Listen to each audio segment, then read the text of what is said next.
Magandang araw ulit mga ka-JSS at nandito pa rin ho tayo sa Roma at ngayon makakasama natin ay isang ating kababayan na ang kanyang negosyo naman ay pag Airbnb or B&B ika nga. Yes. Kung sakaling mapupunta kayo sa Roma, ito yung isang tao na pwedeng makapaghanap ng matutuloy niya dito sa Roma. So kausapin natin si Mark. Maraming salamat, boss. Nice to meet you po at magandang araw po sa ating mga manonood. Thank you, boss. Thank you. So, for the record, si Mark po, galing ako ng UK, naghahanap ako ng at nahanap namin siya through online. So, pag-usapan natin kung paano niya binibenta o paano niya siya nahanap itong mga kanyang B&B, ika nga. So, Mark, pag-usapan lang natin to, balikan lang natin bago obviously nagsimula lahat sa Pilipinas muna, pagkabata mo. Yes, Kwento sir. mo lang sa amin yung childhood mo. So, anong klaseng bata si Mark sa Pilipinas at saan ka lumaki? Ako po yung lumaki po sa General Trias, Cavite. Okay. Batang baryo, kung tawagin. Aha. Bali, ako po yung nag-graduate po sa ng high school sa Cavite College of Arts and Trades. Okay. And then, nag-college po ako sa San Sebastian Recoletos in Cavite City. Nakagraduate naman po kahit pa paano. Okay, that's good. Business management po ang Okay. aking Galing. course. Uh-oh. And after that po, nag-asawa na rin agad habang nag-aaral po. And then, nakapagtrabaho po ako sa isang local bank, ay hindi non-commercial po. Savings and loans Ang galing. sa Cavite City rin po. Oo. So, ilang taong ka nagtrabaho? Yun yung first job mo, bangko? Yes po, first job po. Oo. Ayun, So, ilang taong ka nagtrabaho sa bangko? like 6 or 5 years po sa Galing. bangko. Yung experience mo nung bata habang lumalaki ka, pinangarap mo bang mag-abroad? No. Okay. So, nagtrabaho sa bangko, kailan dumating yung opportunity na makapag-Italy? At ba't dito ka nag-end up sa Roma? Actually, before that, after kong magtrabaho sa bangko, habang nagtatrabaho sa bangko, may mga side business na rin ako. Okay. Yes, so pangarap ko kasi maging entrepreneur. Okay, business management. Ang galing. Naaakma sa iyong kurso, Yes. which is good. Hindi ka nurse, di ba? At least yung mga... Bata pa lang po, gusto ko na rin maging successful. Hindi, yung nurse kasi karamihan, kaya kinukuha yung pagiging nursing, stepping stone nila para makapag-abroad. Dahil sa mindset ng parents nila na, oy, mag-abroad ka. America or Oh, hindi naman lahat. Kasi meron naman din talagang gusto mag-nurse nung bata pa, pangarap naman din nila talagang maging ganon. Di ba? So, pero in your case, business management ka, talagang gusto mo maging negosyante ka balang araw. Yun yung pangarap mo. Pero sa kagandahan palad, nandito ka pa sa Italia, tapos negosyante ka pa rin. Di ba? So, kwento mo sa amin. So, paano dumating yung opportunity sa'yo para makapunta ka ng Italia? actually, before kasi sa bangko sa Pilipinas, my mom is still working abroad as a domestic helper. Okay. Until now po. And then, yun po. Dito siya sa Italy, sa Roma? Sa Istanbul. Sa Okay, Turkey, sa Istanbul. Turkey. Okay. Yes. And then, yun po. One time, kasi yung amo niya is will be putting up a branch for their business in Dubai. Okay. Yes. So, I'm the bali, ako yung parang pinaka-pioneer employee po ng branch nila sa Dubai. Okay. So, it's a multinational company, oil and gas. So, sabi ng mom ko, Ma'am, why don't you hire my son in your office in Dubai? Okay. And then, I got the offer. Yes. So, tinanggap mo yung offer. So, nag-Dubai ka muna? Yes, I received an offer through email, but I really don't want to go. I don't want to go to Okay. abroad, work abroad. Ayaw Gusto ko mo? lang, ayoko. Gusto ko kasi masarap ang buhay natin sa Pilipinas. Okay. Kahit pa paano may... Tapos banker ka pa, di ba? Yes. Saka may side business nga. Okay. Doon yung family ko. Meron na akong dalawang anak that time. Okay. Yes, my wife na, yun nga, family ko. So, talagang ang focus ko, syempre, Mas to gusto set mong... up, to set up, sa yes, business na talaga sa in the Pilipinas. Philippines, Oh, yes. ano yung ginagawa mong business natin? Meron akong computer rentals. Okay. Yes, meron nag-set up din ako ng mga parang lechon manok. Okay. Yes, and then may mga konting parang mga ano ba to, supplies, good supplies sa mga employees Okay. sa Manila. Galing. Yes. So, yun po yung So, ang dami mo na ginagawa? Yes, Oo, business so- na rin talaga. Okay. Ang galing, galing. So, bakit mas pinili mo na tanggapin yung opportunity sa Dubai? Actually, parang sabi ko, why don't Try. Yes, para naman maiba yung environment. Para, Naiiwan yung pamilya mo eh. masakit, Di ba? pero Oo. Okay, so kwento mo yung buhay mo sa Dubai. hirap. Okay, so dumating ka ng Dubai. Oo. Pagdating ko doon, almost parang ano ba to? Yung parang yung first stage ko ng buhay ko, Oo. flip. Oo. Dito kasi sa Pilipinas, medyo parang may business Easy ka. lang. May business ka, is easy. Yung Buwan-buwan. stress, Oo. masyadong less. And then, different world. Okay. Siyempre, corporate world, wala talaga akong wala akong Okay. experience sa corporate world. Every day, stress, medyo pag... May pressure. Dahil, hindi ko alam kung saan ako magsisimula. From zero talaga. Okay. Then, English speaking lahat. Okay. alam ko nag-English tayo, Ano, pero di ba? baga iba pa rin yung everyday makikipag-deal ka, different Tapos, different culture. nationalities, Oo, culture shock. So yun po yung pinakamalaking struggle sa akin, lalo na yung pagdating sa corporate world. So office, so ibang-iba talaga yung sa Dubai, Okay. big industry. So parang wow, paano ako makasurvive? Okay. So, anong trabaho mo ulit sa Dubai? Sa Dubai naging office clerk ako. Okay. Bali ako parang nagpapatakbo na rin ng buong, kasi ako yung first employee. So I know the daily transactions. Even parang, syempre, direct ako sa may-ari. Okay. So, ika nga mabigat na responsibilities, tapos ang daming kausap na tao, which is ang daming Different kakaibang nationalities. nationalities. So, yun yung isang struggle mo. Yes. Okay. So, paano mo nalagpasan? At anong naging tingin mong trato sa ng mga kausap mo na iba-ibang lahi? Nung una, parang sabi nila sa akin, first 3 months, wow, poor boy. Ginagano nila. Okay, Mark. So, gusto ko lang kwenta mo sa akin yung nangyari sa Dubai. So, nakikipag-deal ka at ang mga araw-araw mong kasama magkakaibang lahi. Nationality. Tapos may pressure dahil ikaw yung pinaka-inaasahan ng boss mo. Tama, Yes. malaking responsibilidad. So, ano yung mga challenges na na-overcome mo? Na ika nga masasabi mong pinakamalaking pagsubok na parang sinabi mo sa sarili mo, tika, uwi na lang ako ng Cavite. May dumating ba sa point na gano'n? Maraming beses. Share mo sa akin. Actually, sinabi ko sa sarili ko, Mark, you have to do it. Okay. You can do it. Okay. So, ano yung pinanghuhugutan mo? Saan mo inuhugot yung na sinabi mo kay Mark, kaya mo yan? Saan mo inuhugot yung lakas? Siyempre, nasa ibang bansa ako. Oo. Pagkakataon na, kumaga, Saka sabi ko, kailangan mo makasurvive. Okay. Sabi ko, Oo. kung gusto mong maging on the top, kailangan mo makasurvive, Okay. kailangan mong overcome lahat. Okay. Yun yung naging naging lakas na loob ko. Saka siyempre, yung pamilya ko. Okay. So, nagkaroon ba sa'yo ng tinatawag na-discriminate ka ba? Maraming beses. Okay. So, yung matinding discrimination na inabot mo. Kasi, bilang Asian kasi, tapos Yes. lalo pagkaputi ang kadil natin, hindi natin maiiwasan, mas madalas, namamaliit tayo. Yes. So, which is para sa akin, masakit mamaliit, pero at the end of the day, pag naipakita natin sa kanila na may kakayanan tayo, at hindi ako kasi, dapat ang lahat ng tao, you treat them equally, pero unfortunately, hindi talaga Hindi talaga yung realidad di ba? So, sa'yo, ikaw ano yung ika nga yung masasabi mong niyurakan yung pagkatao mo na halos na bilang isang Pilipino dito sa Dubai ng ibang lahi? Alam mo yun, yung sabi mo nga na-discriminate. Yes. Ang hindi ko makalimutan talaga experience ko yung nasa exhibition kami. Siyempre, parang andun lahat, different nationality. Asians, napakabihira. Yeah. Limited. So, first time ko rin makaka-experience ng ganon. So, sabi sa akin ng isang lalaki, kasama ko, you're a poor boy. Hindi ko makalimutan. Grabe. So nalagpasan mo yon? Ilang taon tumagal ka ng trabaho sa Dubai? 5 years? 5 Almost 6 years, Pero yes. talaga mabigat yun. So ito yung mga unang araw pa lang to na sinabi sa'yo, poor boy. Na parang ang ibig sabihin nila, kung hindi ako nagkakamali, ang ibig nila sabihin sa'yo, kawawa ka naman. Yes. Parang, Nakakaawa ka, wala kang alam. oo, parang ganon. Pero ba't mo tinanggap yung trabaho na yan? Parang ganon.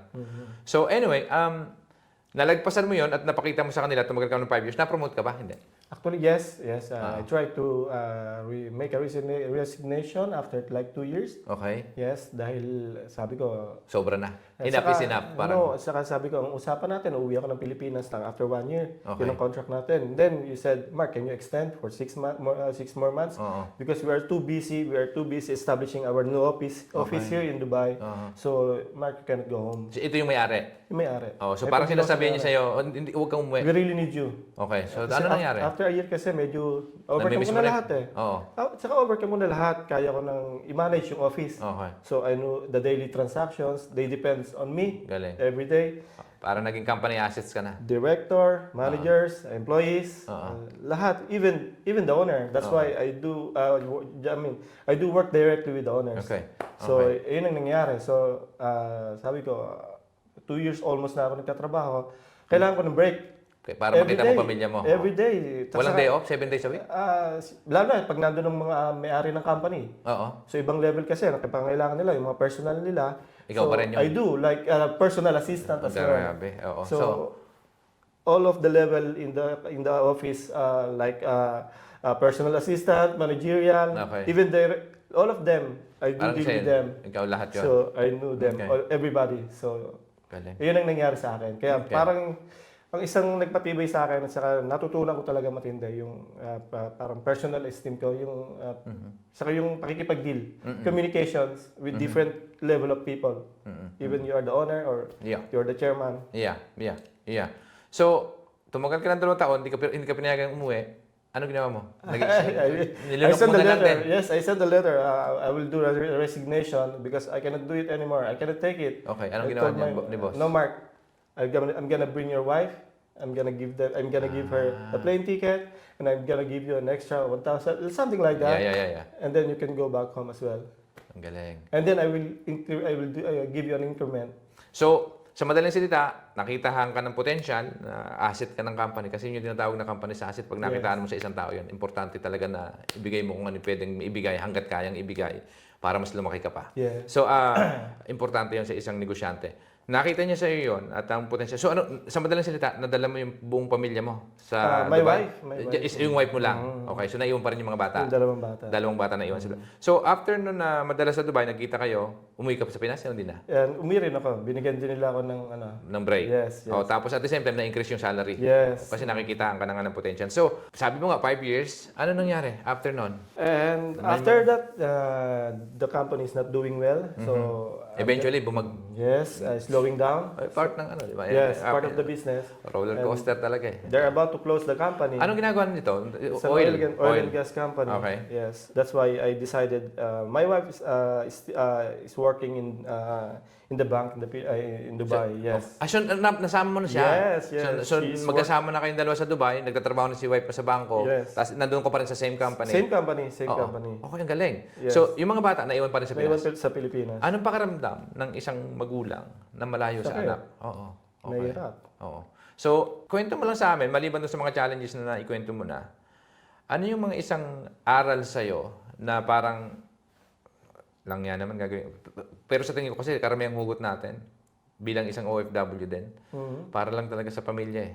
Para sa future ng mga bata. Siguro sa'yo, in your case, I'm just guessing, di ba? Parang, ikaw, bakit mo ginagawa na ipagpatuloy na mas mamuhay ng malayo sa mga anak mo? Ano ba yung ultimate goal mo? Siyempre, yung number one kasi natin, yung lack of financial. Okay. Yung opportunity sa Philippines. Medyo mahirap maabot, kumbaga yung success sa Pilipinas. Kailangan mo rin ng connections. Yeah. Saka yung mga resources, of course, financial. So that's why I decided na rin na sabi ko, sige, dito na rin lang ako sa abroad. Baga, ayoko pa umuwi. Okay. Hanggat wala pa akong ipon or wala pang financial stability. Okay. So I decided to move here Oo. in Italy. Yun yung naging kwento. Pero my wife, she doesn't wanna come here. Okay, so paano yun ang ganda ng ano no. So 5 years na magkasara yung Yes, sa'yo, yung yung company mo company. parang nararamdaman mo na bumabagsak. Parang ikaw, you're thinking something na baka mamaya bago pa to masisante ako dito, gagawa na ako ng Yes. paraan. So in other words, naghahanap ka ng opportunity. Yes. O paano dumating yung opportunity mo sa Italy? Actually, at first, naghanap pa rin ako siyempre ng mga trabaho doon sa Dubai Oo. para makalipat sa ibang company. Okay. But they do give me like, a lower offer instead of Pataas. yes. Kasi sa base sa skill set mo, marami ka nang natutunan eh. Based on my experience, I think it's a solid experience in Dubai for 5 years. Oo. Dealing with different government agencies, dealing with Yeah. different companies, something Yeah. like that. Oo. So I think, sabi ko, bakit ko tatanggapin yung offer na yun, na ang baba? Dati sumasahod na ako ng ganitong presyo. Tama. So sabi ko, why don't I try myself in Europe or maybe Europe. Yes. Kahit saan balak mo, wala nang not exactly Italy. Not Yung- exactly in Italy, but Oo. in Europe. But sabi ko nga, meron akong sister-in-law na nasa Italy. Okay. So nakipag-communicate ako sa kanya, Oo. which is she is an Italian citizen. Okay. And I'll just make sure na magkakapapel kami Okay. before we move here in Italy. Nang legal kang papasok, ika nga. Yes, Oh, yes. yun yung gusto mo mangyari. Ayoko kasi ng TNT, syempre mahirap. Oo naman. May Tama. family ako sa Pilipinas na gusto Okay. kong makita kahit anytime gusto kong umuwi, syempre. Oo. Yun ang naging ano ko. Bali, sabi ko sa wife ko, I'm gonna talk to your sister. Aha. And then, Sister-in-law mo yung kausap mo sa Italy. yes, nandito siya. Okay. Tapos ngayon, na-convince mo si Mrs. na aalis ka ng bangko, pupunta tayo ng Italy. dumating ng opportunity, oh, sige, sabi ng kapatid niya, tulungan ko kayo, punta kayo dito. So, sa madaling salita, nandito ka na. Nandito na. Oo, napunta na kayo dito, fast forward tayo. Sige. Ano nangyari? Pagdating sa Italy? Sobrang struggle. Okay. First of all, yung pinakamahirap kasi yung panibagong culture, back to zero. Okay. At saka yung ano rito, parang ano ba nangyari doon? Yung major problem namin dito yung language. Okay. At Kasi kasi they don't really speak English here. Oo, So, totoo. kailangan mo matuto. mag-Italian. Yes, ng language, na Italian language. Oo. So, with them. Anong ginawa mo? So at first, we stayed in my sister's-in-law's house in Viterbo. So we've spent like almost a year there. But So may trabaho na? wala pa rin. Isang taon walang trabaho? Yes, almost. Parehas kayong dalawa ng misis? Almost a year. Wow. Kasi sa tingin mo, naging problema, nandito ka na, maraming opportunity. The only problem, you couldn't find the right job kasi ang sa tingin mo nagiging issue ay yung language barrier. Number one, na language. And of course, dahil nasa province kami, yung opportunity doon medyo limited. Okay. So mostly na magiging trabaho mo doon, syempre, it's either in the hotel or in the restaurants or otherwise, mostly na mga nagiging trabaho natin dito sa bahay. Yeah. So, as a household helper, something like that. And yun yung ayaw mangyari ng brother-in-law ko, yung husband po ng sister-in-law, Okay, which is okay. an Italian. So every day we we do studies. Yes. Tinuturuan kayo ng Yes. Bilas mo yun eh. Every day. Bilas mo yan, tama? Ewan ko, kuha na tawag yun. Hindi, kasi di ba kasi yung asawa mo, kapatid ng asawa mo yung asawa. Bayaw Yung para bayaw ng bilas. asawa ko. Oo, yun Bayaw yun. ng asawa ko. Oo, so every day we do studies in like for an hour. Okay. Yes, we do read the books and also some Writing. lectures. Yes, something like that. So, pero natuto ka na. No, kasi by that time we are old enough. So parang ang isip ko Hirap lang. Saka yung stress na naisip ko, hindi kami nakapagpadala sa Pilipinas Oo, for several months. Kasi ilang taon na yung mga anak mo? By that time, I think they were like 8, 9, something. Wala ka na ipon sa Dubai? Wala ka Kasi na ipon? malaki ang sahod sa Dubai, pero yung tukso, yung mga yung Gastos. yung gusto mong Mag-shop ka ng kung ano-anong... Yan. Yung lifestyle. Oo, Yung nag-level discipline- up agad. Yung discipline natin, kahit na employee lang tayo, which is gusto natin mabili. Yung ganong brand, kahit hindi natin afford, yung mas sobra pa yung, mas taas pa yung bags na yon, yung brand na yon, kaysa sa monthly salary mo. So, yun yung pagkakamali na Okay. nangyari sa akin. The fact na in-admit mo yun, halos marami, kahit ako, minsan, nauna din ako sa ganun. Yes. Diba? May mga maling paggastos ng pera. Mm. So ngayon na-realize mo na yung mga maling paggastos na sa tingin ko naman naagapan mo yung butas. Ito yung sinasabi ni Boss Cheng Kitan na kahit gaano karaming pagsalin ang ilagay mo dyan, in other words, kahit gaano karaming income, kapag ay butas, never yung mapupuno. Never mapupuno. Actually, lagi rin ako nanonood ng mga sitcom ni Sir Ching Kitan. Yeah.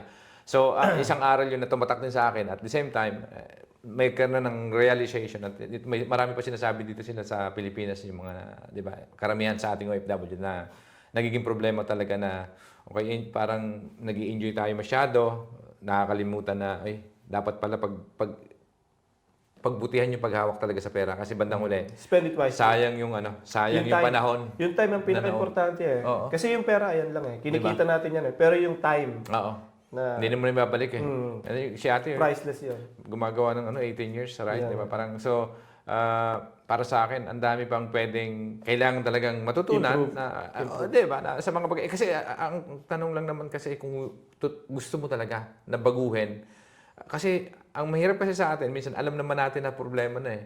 Pero yung denial mindset pa natin, eh. Denial pa. Tapos parang, hindi, okay lang yan.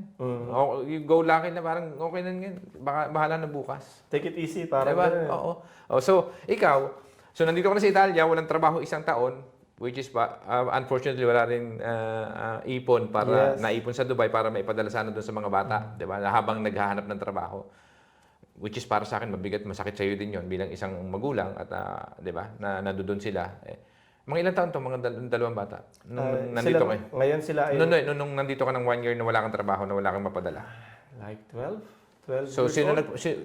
magulang mo ang My mother-in-law. pansamantalang Yes. sumustento sa kanila. Yes. Which is, napakaswerte na may mga lolang mababait. Ano? Spoiled pa nga. So, anong tawag dito? So, paano ka nagkaroon ng, no? Nung nagkaroon ka ng trabaho, first job, ano naging first job mo dito? Dito sa Italy, actually, meron din kami naging trabaho doon, pero partly lang. Oo, part-time. Part-time. Oo. So, like, I think, almost a month lang. Okay. And ganito din, housekeeping sa isang maliit na parang albergo or hotel, Yeah. kung tawagin. Okay. Hotel doon. So, yung wife ko ang na-hired. And then, pero, tumutulong din ako kasi wala akong ginagawa. Okay. Pero banker, ano? Parang banker siya sa Pilipinas, ano ba siya? Banker? Ganun din. Pares kayo? Pares kami. Okay. Pares kami. So, pag galing Pilipinas, nasa bangko, pagdating Dubai, bangko, pagdating dito, maglilinis ka ng bahay. Di ba? Pero, para sa atin kasi sa Europe, yung opportunity, meron nga akong kasama, kaibigan ko, principal sa Pilipinas eh. Hardinero sa London eh. Pero hindi kasi yun yung ano. Ang tanong kasi doon, kaya mo bang lunukin yung pride mo o yung ego mo na magtrabaho ka ng kahit anong trabaho, para pagkakitaan para sa pamilya mo? Yun kasi yun eh. Kasi sabi nga ni Boss Chinkitan ulit, babalik ko lang sa kanya, sabi niya, hindi naman tayo dyan magtrabaho para magtrabaho hanggang habang buhay eh. So habang nagtatrabaho ka dyan, kung ano yung gusto mo talagang gawin sa buhay mo at may alam ka naman. Yung Oo. Tapos, balang araw, pag-ipunan mo para makapag-set up ka ng business. So, in my opinion kasi lahat naman tayo, kamukha mo ikaw, may alam ka sa pag-marketing at management ng business. Napakaganda lang na sana mai-apply eventually yung pinag-aralan mo mismo sa sarili mong negosyo. Business, 'Di ba? Na ikaw mismo yung boss, na ikaw mismo may-ari. Tama. Kasi sa akin, at the end of the day, lahat tayo may kanya-kanyang kaalaman, ika nga. So, pagyabungin mo lang kung ano yung nandoon. Pero habang nandoon ka sa trabaho, pag-ipunan mo lang. Kasi yung, hindi nga, sabi nga ni Boss Chinkitan, hindi nga rin katuwiran yung, yung mag-umpisa ka ng kapital. Eh. Pero mas maganda sa akin, in my opinion, kahit pa paano, makapag-ipon ka ng konti para pag umalis ka doon sa trabaho mo, meron kang mahuhugot. So, ikaw, sa case mo, ano nangyari? Ganun yung nangyari sa akin. Kapag set up ako rito nung wala akong kapital. Okay. So, kwento mo. Kwento ko, okay lang. Kasi nga, fast forward na tayo. Okay. So, nandito na ako sa ganitong business. For 7 years, I met my boss for 7 years ago. So, ito na yung second job mo sa part-time cleaning. Damit mo yung boss mo na ito. Hindi, yung second job ko na. So, siya yung naging... Dito na kami sa room. Nasa Roma na kayo. Okay. So, ito na yung boss mo ngayon ng 7 Yes, years. Okay. yes. So, paano nangyari to? Okay. Before him, nagtatrabaho ako partly sa isang, ano ba to? Parrucchiere or parlor shop. Okay. Pero once a week lang yon. Part-time, side part-time. hustle. Okay. 20 euro per 2 hours. Paano ko makasurvive? Gagawin mo yung... Lilinisin mo yung salon. Yung salon. Okay, that's So fine. yung parlor. And then, after a month, na-meet ko tong boss ko. Okay. One of my friend introduced me. Mark, Ano to? Italiano to? Italian. Para lang sa kanan. Isang Italian. Anong negosyo to? Anong Yung opportunity? mga house rentals. So, yan yung Yung mga Airbnb. hanggang ngayon ginagawa mo Hanggang na? ngayon na ginagawa ko. Okay. So, kwento mo sa amin. So, na-meet ka na Italian. Paano nangyari yung opportunity? Nasalubong mo lang sa kalye? No. One of my friend introduced me, a Filipino friend. Okay. So she introduced me to my boss. Okay. And then that's what happened. Nakilala ko na siya. Binigyan, parang meron pang Pilipino na nauna sa akin na nagmamanage talaga ng property. So siya yung nagbibigay sa akin ng job. Mark, you have to go here. You have to clean the apartment. Pilipino siya. Okay. Siya is, So, hanggang ngayon friend ko siya. so yung boss mo na may tao ring Pilipino, Yes. pangalawang Pilipino ka na empleyado niya. Tama. Parang siya yung property manager. Yung ginagawa ko ngayon. Oo. Siya yung naging property manager. Siya yung Okay. nag-handle lahat ng mga apartments ng boss ko. Okay. So, sa kanya kumukuha ng trabaho. Siya yung nagbibigay sa akin ng work. Okay. Okay. That's good. So, at least kapwa Pilipino mo na yung Kapwa nagbibigay sa Pilipino. trabaho, di ba? So ano nangyari? He decided to move. He decided to go in other job. So, yes. So iniwanan niya ito, trabaho na pagiging... So ikaw yung pumalit sa kanya? So, parang ako yung naging... Pero bago din doon, sinabi sa akin ng boss ko after 3 months or a month or 2 months, sabi niya, Mark, don't worry. I'm gonna get more apartments and papahaba ko sa'yo. Okay. I'm gonna give you those apartments. Galing. That's what he said. But just for the records, ang trabaho mo sa kanya, isa kang broker. Oo. No, I'm doing the cleaning, I'm doing the check-in. So kiniklining mo yung mga lahat ng Lahat ng property niya. apartments, So, yes. B&B siya, ikaw Yes. magbe-weddings ka. Yes. Ganon. Yes. Okay. So, paano mo sweldohan sa ganyan? Kasi sa amin kasi meron kaming fixed. So yung, halimbawa, itong apartment na to. O, kapag per tapos, apartment. pag nag-check out yung isang guest, ikaw na bahala dito. Meron akong calendar. So yun yung pinagbabasihan namin. Pag, ito, hindi niya kami binibigyan ng schedule. Mark, ito calendar mo. Ito yung apartment sa'yo. He give me a designated apartment. Galing. For example, you will manage like 7 apartments. So ikaw ang bahala dyan. Okay. hindi ko na sasabihin sa'yo kung kailan ka maglilinis, alam mo na yung calendar, itinuro sa akin. Pati yung check-ins, andito yung mga details, nasa Galing, no? calendar. So, So, pero sineparate na yung work namin dalawa, ng kaibigan ko. Galing. So hanggang sa nakuha ko yung ano, then every day we used to meet and sometimes he used to call me, Mark, every day, napakalaki ng problema ko, ganto. Lahat Ito na siya may-ari. Tumatawag sa akin yung may-ari or nagkikita kami, Mark, do you have a time? Can we get some coffee or breakfast before you go to work? Yeah. Nag-usap kami and then sabi ko sa kanya, I give him an advice. Because habang nagtatrabaho kasi ako, ina-analyze ko yung problem. Yeah. Saka Galing nun, ha? parang isinising ko yung yung experience ko ba sa corporate world, Yeah. sa office, Oo. kung paano ko i-adapt dito Yeah, tama. sa business na to. Para-paraan kung ano yung gusto mo. Nakikita mo rin na base sa kaalaman mo, experience Sa mo. experience ko. Then I talked to my boss. I told him, boss, okay, if you want, we can do like this. I told him, we should have a proper people, the right people, proper management, proper scheduling. Hindi mo kailangan mamroblema. If you want, you have only one guy who will give you an update for example, every week or twice a week, twice a month. For example, mag-email ako sa iyo, magpa-pop up sa email mo, oh, this is the schedule for next week. Something like that. For maintenance in this apartment. So, I taught him. I told him also na ganito yung dapat natin gawin. Oo. So, para ang problema kasi hindi mawawala eh. Yeah.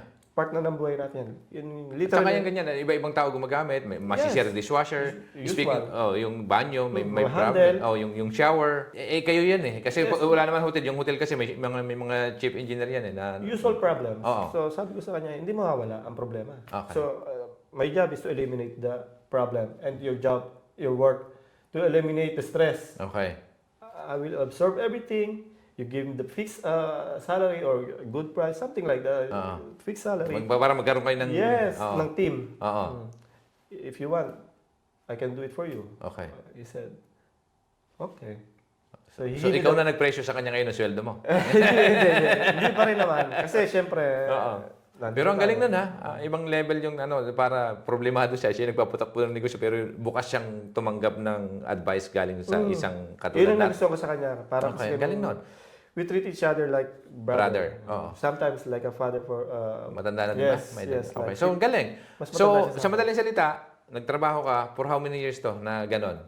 Hanggang ngayon ba? yes. Hanggang ngayon? Until now. Okay. Kahit dumaan yung COVID, syempre, iterminate yung contract ko. Nag-move ako sa ibang province kasi dito, ang opportunity ay mostly tourism, pero close nga lahat.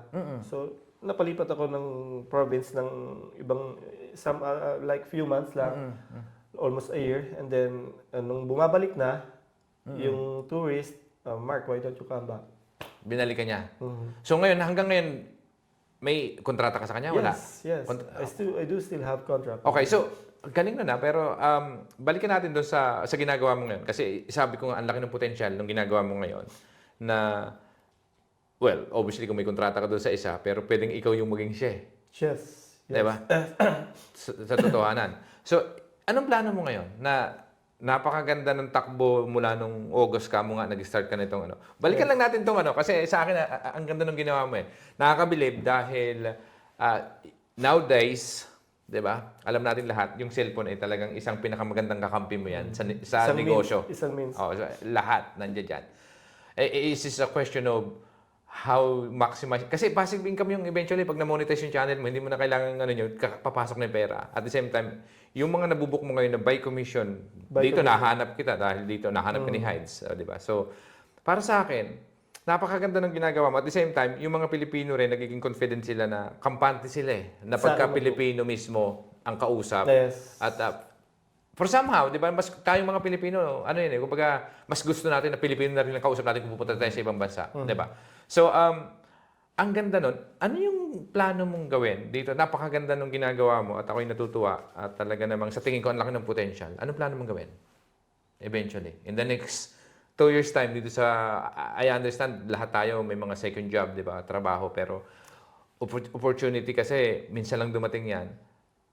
Which is sa tingin ko ramdam mo na eh. Nararamdaman mo na ngayon eh. Na ang problema mo ngayon eh, sabi ko nga, pumipila yung tao eh. Which is parang sa akin, kung nagtayo ka ng restaurant, tapos yung mga tao problemang makapasok, ay napakagandang problema, di ba? kaysa siya doon sa yung restaurant mo walang pumapasok, 'di ba? Mas mahirap Mas mahirap na problema, 'di ba? So, Yes. ang nakikita ko sa iyo, you have a good problem. Good problems kasi yan yes, 'di ba? So, ano yung nakikita mo, Mark, in the next maybe 2-5 years time? Anong plano mo dito sa ginagawa mo? Masyadong broad yung nasa isip ko eh. Okay, that's fine. I mean, we have to be Yes. broad, 'di ba? Yes. Sa akin naman kasi nakaka-inspire lang the fact na kung hindi dahil sa iyo, di wala kaming ganito, 'di ba? Thank you so much, sir. Napakaganda ng isang testimonial para kay Mark, 'di ba? So kami po, first time namin ginawa para for the records lang. Lumabas ng UK at sa UK actually pagka nag-i-interview kami, hotel lang ang nirerentahan namin na kasi uwian malapit lang kami sa London. So the only problem with that though is yung aming hinahire kasi actually by accident lang din yun eh. Okay. Parang sabi ko mas gusto ko puntahan yung mga tao isa-isa. Yes. Kunyari, restaurant owner ka, pupunta kami doon para interviewin kita. Wala naman akong pera doon eh. Wala naman akong kitain doon eh. Parang mapapagod, mababurnt out ako. Tapos ang bagal kasi lipat ka na naman sa isa, lipat na naman yung camera. Yes. So, I decided, kasi yung Earls Court sa London, kung nakapunta kayo ng London, ito yung parang, pasyalan ng mga Pinoy. Square. Oo, so nandun yung, kung sa Chinatown, ito yung Little Manila, tawagin nila doon. Anyway, so nahanap ko yung hotel, tapos sabi ko, putya po, may commitments na, iniikot ko yung Earls Court ngayon, hinahanap ko yung hotel, saan ba ako lahat ng mga hotel ang liliit, tapos nang nakita ko, kausap ko sila, sabi niya, well, actually, sabi niya, we're not using our breakfast, yung parang cafeteria nila, pagka nagbe-breakfast. Para i-help After nung 11 o'clock, we're not using that. So sabi ko, okay, how much do you actually charge this? Sabi niya, well, you could give us maybe 80 pounds for 8 hours. So 10 pounds per hour. Wow. So not bad, di ba? Kasi sabi ko nga, ang idea ko kasi ay makapag-interview ako ng 5. Yung Monday ko, kasi passion project to, initiative to eh. Kumbaga, gumagawa ako ng something na ibibigay ko yung oras ko at yung puso ko para lang dito. At the same time, yung budget sa camera, libre naman. Salamat kay Vic Rivero Films dahil sa suporta nito. At yun nga. So, sa madaling salita, I was paying 80 pounds, which is in euro, mga nasa 100 yan, plus parking pa. Tapos ngayon nakita ko to, sabi ko, Mark, magkano 150 to? Ang ganda. So, kung may kailangan kayo na pagpunta sa Roma, si Mark ang hanapin niyo. Ako yung isang nagpapatunay na dito ngayon kung saan ginagawa yung interview natin dito sa Roma, na dito na yung kwarto ko, napakaganda, nandiyan yung may kusinang maliit. Very convenience kasi sila na yung pupunta dito. So ngayon, ang goal ko kasi makapag-interview talaga ng 5 tao sa isang araw. So kung mapapansin niyo po na ako hindi nagpapalit ng damit, hindi lang talaga ako So yung video ko pag upload niyan, hindi siya nagpapalit kasi 5 interviews kababayan po ang ginagawa natin na ma-interview sa isang araw. So, kung kaya nga 6, kahapon actually, baka ngayon 6 tayo. So, nakakatuwa lang at maraming salamat. So, balik natin doon sa yung usapan natin kanina. Ano plano mo in the next 5 years time? Kasi bukod sa nakakatulong ka sa mga kapwa Pilipino pag pumupunta sa Roma na mahanapan mo ng matutuluyan, anong plano mo gawin? Actually, my first goal dati, yung magkaroon siyempre ng mga katulad ng ganitong property. Okay. Yes, makapag-manage ako na mismo. Okay. Yes, at least 10 or 15 properties like this. So I'll be like, Tama, like my boss. Oo. Straight. Why I told my boss, I want to be like you in the future. Yeah. I told him in person. Okay. That's why I'm doing it right now. And he's happy. And he saw the potential in me. Diba? Kung nasaan kang man, kahit sino sa ating mga OFW, kung nasaan kang ngayon, ikaw may gawa niyan. Walang diba? dapat siyan kundi sarili mo. Pero kung saan mo gustong pumunta at wala kang gagawin, hindi ka makakarating doon kung wala kang gagawin. Diba? Tama. So, kung walang direction. Tama. So, sa akin, go lang tayo. Kung may gusto tayong gawin natin ng ibig sabihin, umpisahan. Not necessarily, not necessarily perfect, pero tanda mo, ito isa lang example, itong Global Success Stories po, kaya ito'y nabuo. Kukwento ko lang ng konti bahagya, Mark, para sa dami ko na na-interview ko, dito ko lang ito naisip, ikwento ng sandali, bahagya lang. So, nabuo po yung Global Success Stories dahil ako po ay isang videographer, may mga camera na ako. So, nung tinaas ko yung price ko sa pag-video, nagkumunti yung client. So, which is expected yun, di ba? So, sa madaling salita, may gamit, ako po hanggang ngayon, kung mapapansin nyo, medyo hindi ako gusto ng camera So, ang ibig ko sabihin, ako po talaga mahihain magsalita sa camera at ayaw ko talaga dati. Dahil ang iniisip ko dati, ano kaya sasabihin ng mga tao sa akin? Ganun ako mag-isip di ba? So ngayon, ang sinabi ko sa sarili ko, kung ito ay isang purpose para sa akin, dahil wala naman perang gagawin ako, hindi man ako nanghihingi ng pera, hindi tayo nagbebenta. Gagawin ko lang to para sana may ma-inspire, sana may matutunan, at sana marami pang OFW ang dahil sa ginagawa natin magsimula magnegosyo. Yun lang yung biggest Purpose, why ko. yung purpose. Oo, so doon ko lang hinuhugot lagi. Hindi madali na kamukha niya yung pagpunta rito, may mga gastos, 'di ba? Sa ngayon wala pa tayong sponsor. Baka naman kung sino yung gusto sumuporta. So anyway, ang ibig ko lang sabihin doon, kahit minsan yung isang bagay na natatakot kang gawin, 'di ba? Sabi ko nga wala nga akong kakilala Sinulatan ko lang yung mga kaibigan ko na nagninegosyo sa London, may gagawin akong ganito. 50 silang mga kakilala natin. At ang nag-convert po, salamat, dahil kay God. In a matter of April, nilaunch ko to, gumawa ng logo and everything. Walang website, walang Facebook. Sinulatan ko lang yung mga kilala ko. Gusto ko mag-interview gusto ko yung kausapin. Ang ibibigay niyo sa akin, walang pera. So, walang money involved, wala kayong ibibigay sa akin, wala din akong ibibigay sa inyo. Pero sana makapag-inspire tayo ng maraming kababayan natin. So, doon po nagsimula ang lahat. At ayun, hanggang ngayon, awa ng Diyos, halos nasa 80 na yata. So, ngayon, nasa Roma tayo. Sa December, abangan nyo sa mga taga-Dubai. Nasa Dubai po tayo para kausapin din at bigyan ng chance makausap yung ating mga kababayang OFW. So, sa akin, kung may nanonood at araw-araw din kayong sumusubaybay sa amin, so, actionan na natin. Kung ano man yon, kahit hindi perfecto. O kahit hindi mo pa nga alam Ako, not necessarily, alam ko na yung ginagawa ko So, natututunan na lang yung mga bagay-bagay. Through process, di ba? So, balik ko sa iyo, Mark. Along the way. Yung kwento. So, ngayon, pangarap mo ngayon at sinabi mo mismo sa boss mo, which is fine din sa kanya, na sana maging ganun ka sa kanya. Ano yung mga nasa isip mo ngayon? Nagsusulat ka na ba ng mga pwede mong gawin? Actually, ang ngayon naman, may open up tong bagong opportunity rin. Yeah. Napakalaki. So, through my friend din. Pero prior to this kasi, gusto ko na talaga itong gawin. Yeah. Pinaplano ko na, I told my wife, habang minsan, syempre, nag-uusap kami. Ano kaya yung para mag-level up pa yung buhay natin? Ano pa kaya yung ibang income na pwede kong gawin dito, related sa business natin? Yeah. Sabi ko, pero nakita ko kasi yung opportunity talaga, malaki, ang market, sa paggawa ng platform. Okay. Ang ibig ko siya, apps? Yung platform. Apps. Yung mga iba't ibang platform na sa kayo pwede mag-book ng yung hotels. Okay. Yung mga ganon, hindi ko nasasabihin, pero alam nyo na po iyon. So, yun yung naisip ko talaga. Prior to this, a year ago, naisip ko na yan, sabi ko, malaki yung market. Okay. Kaya lang, hindi ko lang alam kung paano yung perfect na formula or ano yung tamang formula o sistema kung paano ko igagawin yung gusto kong mangyari. Okay. Which is, kinausap ko na a year ago rin or basta matagal ko na rin kinausap yung boss ko na kung pwede ka ako, i-ano ko online lahat ng property. Yeah. Yun niya. Ipopromote mo. Oo, kung okay lang. Oo. But of course, I've been doing this. It's my right to have a commission. Okay. Di ba? Kaya kasi ginagawa to. makasakali. Sabi ko nga sa kanya, gagawin ko to, pero dapat yung kumbaga yung price natin competitive. So instead na mag-book sila doon sa online na yon, Sa Airbnb, for example, sa'yo na. Yeah. 20% sila, di ba? ang ano nila, basta 20%. basta sabi ko nga, sa akin dapat mas mura Oo.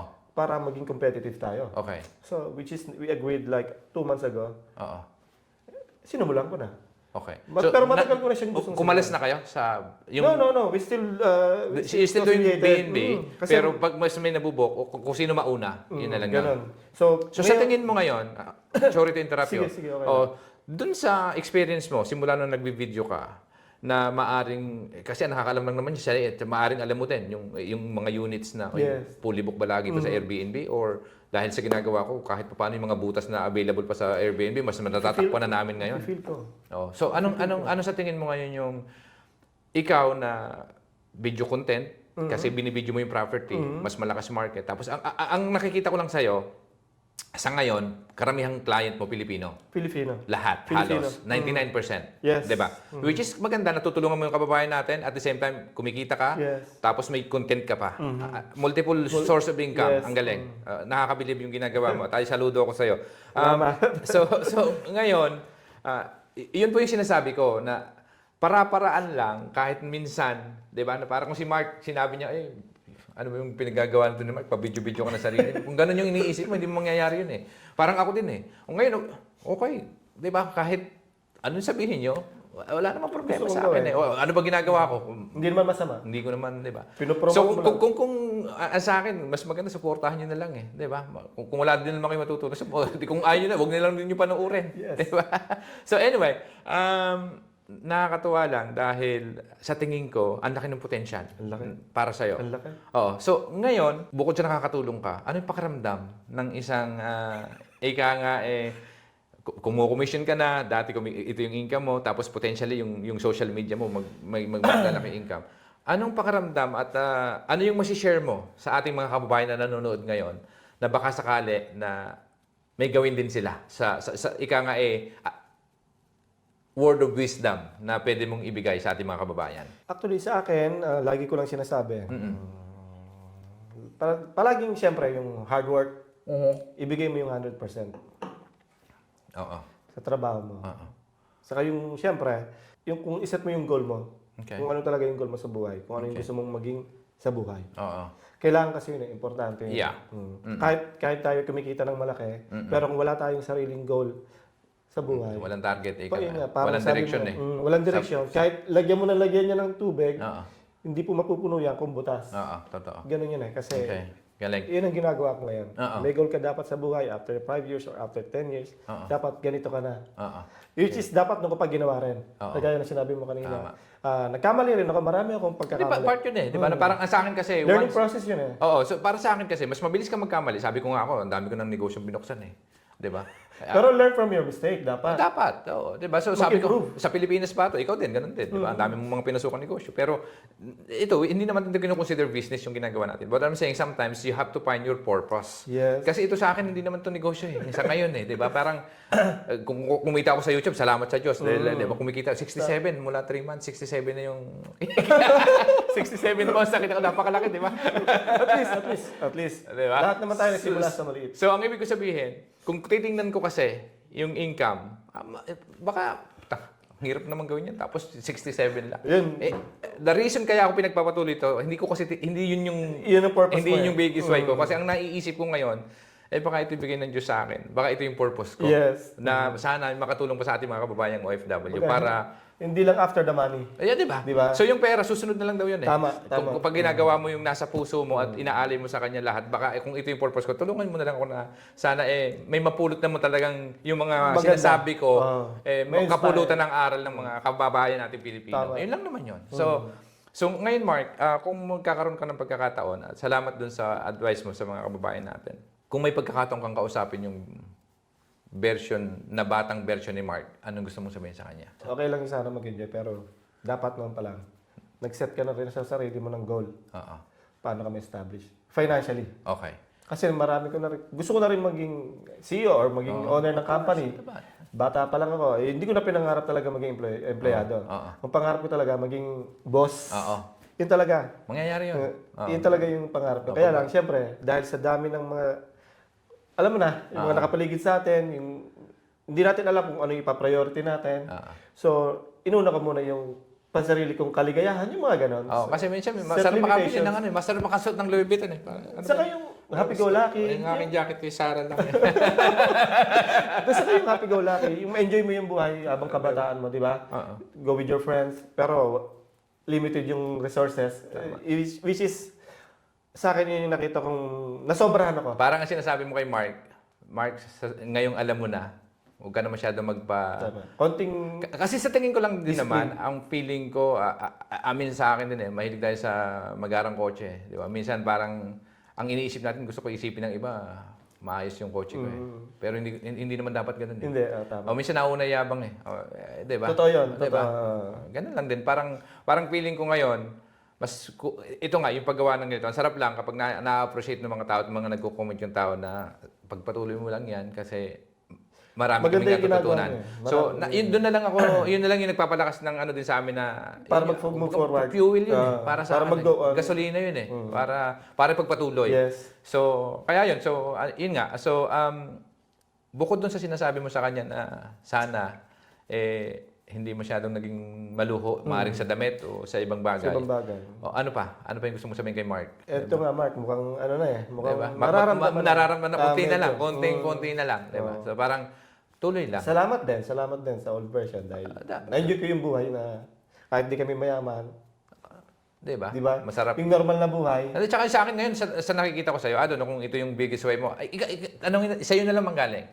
ano ba ang nararamdaman mo ngayon? Para sa akin ngayon, the fact na ako talaga na-appreciate ko at nagpapasalamat ako sa'yo dahil kung hindi dahil sa'yo, isa yun isa yung testimonial eh. Pero ikaw, ano ba yung biggest why? Bakit mo kailangan gawin na targetin yung Filipino people na pagkakaila? Kasi ang sinasabi mo lagi sa video mo, pag nagko-content ka ng property, o mga kababayan, kung gusto pupunta kayo dito sa Roma at kailangan nyo ng ito yung puntahan nyo. Ano yung sa likod nung sinasabi mong paulit-ulit na dito kayo pumunta? Ano yung nasa ultimate goal mo sa ngayon? Bukod sa kukomisyon ka. I mean, obviously, may commission. Ano yung isang biggest why mo bakit kailangan mong gawin sa mga Pilipino at kababayan natin to? Kasi siguro nakita ko na yung experience ko na paano maghirap. Okay. Saka marami pong mga Pilipino dito na parang alam nila malakas silang kumita ng pera. Okay. Pero hindi nila alam kung paano i-manage. Oo. Magkaroon ng investment, paano yung financial management. Okay. Kung paano nila yung isang yung pera nila, hindi nila alam kung paano nila i-invest to grow. Okay. While you are abroad and you have property, maybe you have property So in the parang Philippines. ang ibig mo sabihin, Magkaroon tayo. kung kayo may mga Pilipino, kahit hindi man sa Roma, kung may mga property kayo, tulungan ko kayong i-promote natin Yun. yung kumita kayo ng mas maganda pa. Ayun bang ibig mo sabihin? Yes, parang ganun eh. Okay. Sabi ko sa sarili ko, parang kaya ko pang i-share yung knowledge ko eh. Oo. Na mas marami pang Pilipino yung pwedeng. Kasi dalawa yung matutulungan mo eh. Actually, yung Pilipino naghahanap ng matutuluyan na maaring galing ng US, maaring galing ng Dubai, maaring galing ng London, maaring galing kung saan All bahagi over the ng mundo. world. Matutulungan mo na sila na makapaghanap ng mas magandang rate. Perfect. Galing. Maganda, di ba? Thank you. Tapos yung parking libre pala. Libre parking. Yes, white lane. Oo. Punta kayo dito sa Roma. Maganda yung si Mark, hanapin nyo. Salamat po. At saka yun nga po, Sir Vic, yun yung gusto kong parang gusto kong parang magkaroon sila ng knowledge. Yung mga kumikita ng malaki na which is hindi nila alam kung saan nila ilalagay yung pera nila or i-invest. So isang malaking potential po yung pagkakaroon po ng isang property na kagaya nito. And then kung it's either in the Philippines or abroad, Okay. pwede nyo pong pagkakitaan eh. Galing. Ang laki po ng potential dahil through platform, worldwide po nare-reach po natin. Galing. So why not now you are working, you have your fixed work, and you have an extra hustle, Ang galing. which is also passive income. Oo, tama. Tatlong advice na lang. Tatlong advice sa ating mga kababayan na nanonood ngayon kung mayroon kang maibibigay na payo. Kung kunyari, isang maaring gusto rin gawin yung ginagawa mo. Kasi mas magandang ibigay yung advice na experience ka eh. Diba? Kunyari, may gusto maging content creator. Gumawa lang ng content, maaring same property or it could be something else. Ano yung, kung mayroong tatlong advice na ibibigay ka, pwede mong gamitin lahat yung experiences mo na simula nagtrabaho ka sa Dubai, na kung saan ka nandoon ngayon, gamitin mo para ma-advise sila. Na may matutunan sana sila. Ako, ewan ko, parang nakita ko kasi medyo naging effective ako eh. Yun yung nakita ko eh. Pero, totoo ako palagi. Okay. Hindi Yun yung totoo. Isa din daw yung sa mga, once na totoo ka, okay, alam mo, nung isang araw, ito maikwento ko lang ulit, parang ako tuloy yung ini-interview mo dito. Isang araw, nagtatry ako mag-intro ng proper intro. Kasi nahihiya talaga ako magsabi ng ganun. Sa harap pa ng So, camera, kahit nga. ginawa ko ng script, tapos parang, hindi galing sa puso eh. Kasi galing sa ano yun eh, parang binabasa mo ng tapos parang mas maganda ngayon, wala nang script pag intro, tapos yung tanong ko na lang ito, paulit-ulit din naman. Natural, 'di ba? So, ngayon, sa akin ang importante may laman yung pinag-uusapan dapat at sana may natutunan sila doon sa mahaba-haba yung full version natin ng video. Pinakamababa po 20-40 minutes. So kung ibibigay natin sana naman sa akin lang pag may isang Pilipino na nakapanood ng video ko tapos nagtayo sila ng negosyo dahil sinapanood nila. Kahit dahil sa kausap ko, hindi dahil sa akin, na-inspire dahil sa kausap ko. Sarap ng pakiramdam lang sa akin. Napakasarap sa Oo. So, ngayon, yung tatlong bagay, ikaw, baka sakaling may nanonood. Ayun nga, yung mga pagod na pagod ng kababayan natin. Baka dahil sa iyo, ma-uplift mo sila.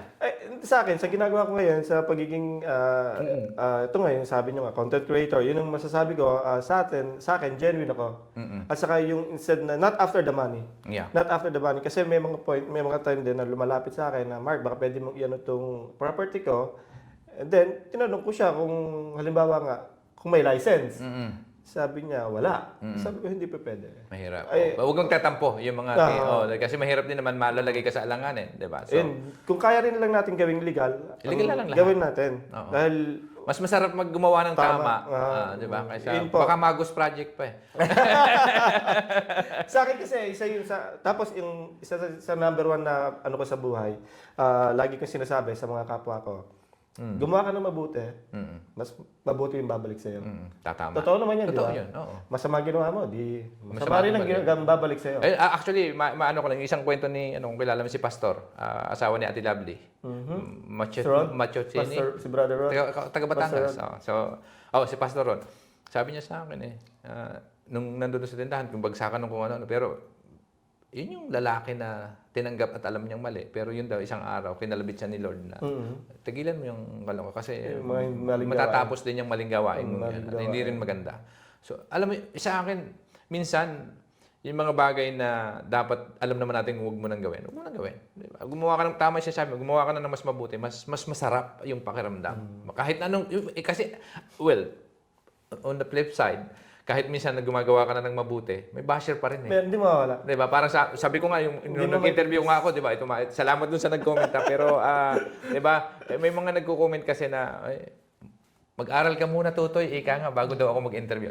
Salamat naman at pinagsusumikapan naman nating sana ma-enhance, ma-improve din yung pagtatanong tapos madalas ako kasi kung mapapansin mo rin habang nagsasalita pa yung ini-interview ko, na-excite ako, nai-interrupt ko. So parang, which is salamat. At yun yung mga bagay na sinasabi ko nga, hindi kailangan perfecto, pero ang willing ka lang, tanggapin yung negative comments para baguhin din. To improve. Yung sarili mo. Diba? So salamat sa nag-comment dati sa akin na sinabing, pag-aralan ko pa daw bago ako magsimula mag-interview. Salamat at pinag-aaralan po natin na huwag ma-interrupt yung ating kausap.